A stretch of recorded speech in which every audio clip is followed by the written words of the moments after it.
죽음에 대하여. 재행무상, 재범무아란 무엇일까? 저는 종교가 없습니다. 신의 존재는 믿고 경외하지만 인간이 만들어낸 종교라는 욕망의 이념에 심취되지는 않습니다. 성경이나 불경, 논어가 제게 주는 정보는 세상의 구동원리를 알아가는 하나의 수단적 의미일 뿐, 인간이 만들어낸 욕망의 결과물인 종교는 인간의 모습을 투영한 것이지 신의 의도를 투영한 것이 아니기에 신을 믿고 싶지 인간의 욕망은 믿지 못합니다. 성경이나 불경, 논어가 주는 옛 성현들의 말씀은 내가 나의 삶을 풍요롭게 살기 위한 정보의 차원이지 결코 그들을 따라하거나 모방할 필요는 없을 듯합니다. 종교라는 것과 떼어놓을 수 없는 것이 바로 죽음입니다. 모든 사람들은 죽음을 두려워하죠. 그럼 죽음이란 무엇일까요? 종교를 알기 위해서는 죽음이 무엇인지를 알아야 합니다. 우리가 살아가면서 현생에서 모두가 부귀영화를 누리고 싶어 합니다.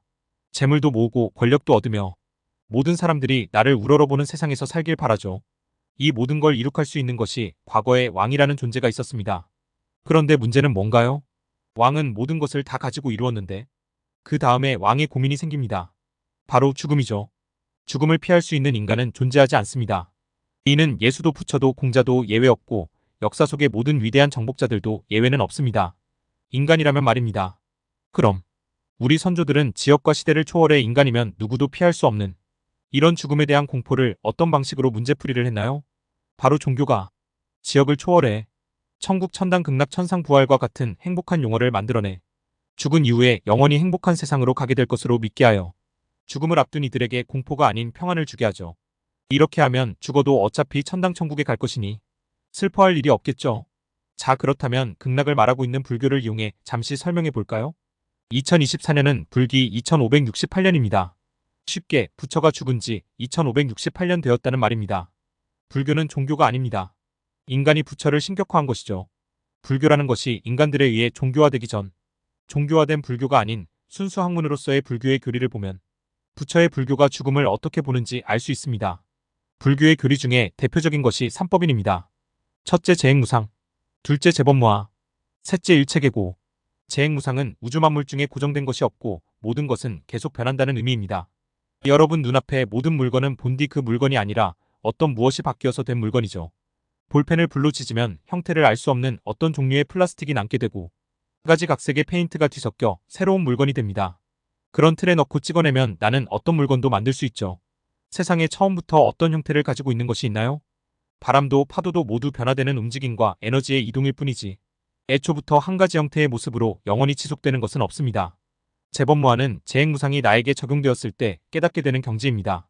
실은 나라는 모습도 없는 것이고 실존하거나 영원하지 않는 단지 에너지의 특정 영역이 만들어낸 허상일 뿐이라는 것이죠. 그래서 아무것도 없는 상황에서 내가 만들어지고 모든 인간은 죽는 것과 동시에 사라지니 이것이 불교에서 말하는 불생불멸인 겁니다. 애초에 생겨나지도 사라지지도 않는 그냥 에너지 상태의 변환일 뿐.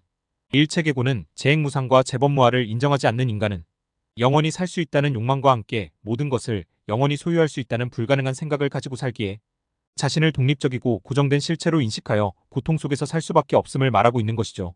마치 얼음이 녹아서 물이 되면 얼음은 어디로 간 것일까요? 물이 얼어 얼음이 되면 물은 어디로 간 것일까요? 즉 애초에 태어나지도 않았고 죽지도 않았습니다.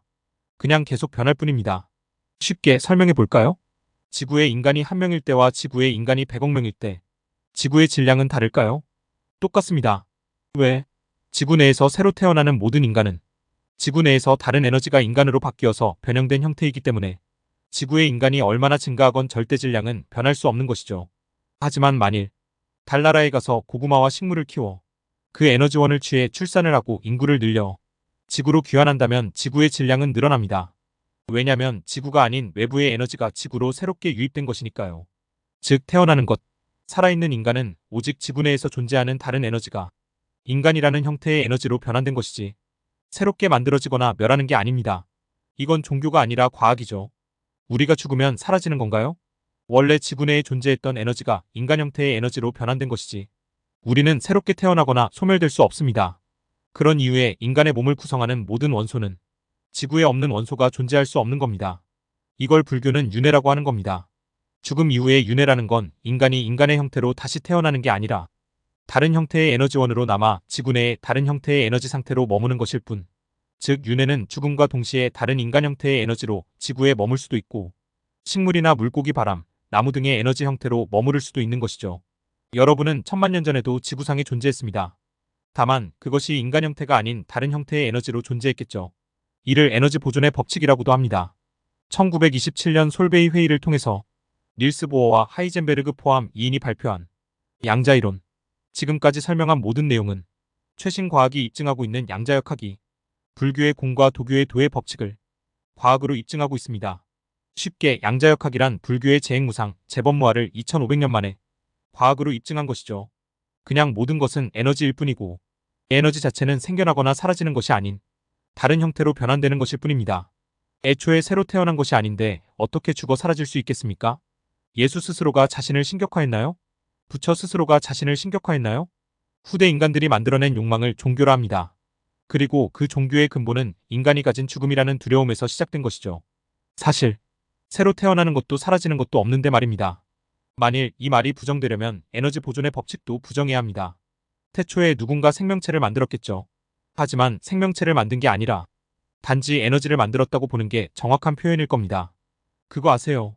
불경 이외의 성경도 우리말로 번역을 하면서 꽃과 새들이 날아다니는 천국이란 표현을 쓴 것이지.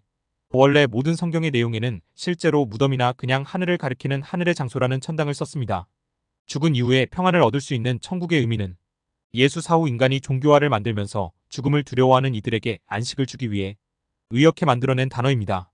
분명 창조주 신은 존재합니다. 그런데 신은 에너지를 만들어낸 것이지 위대한 인간이란 종족을 만든 게 아니죠. 신을 닮고자 하는 인간이 모든 것을 지배하고 소유하려고 하며 무한한 영생을 꿈꾸지만 결국 신이 만든 다른 피조물과 같이 하나의 에너지원일 뿐.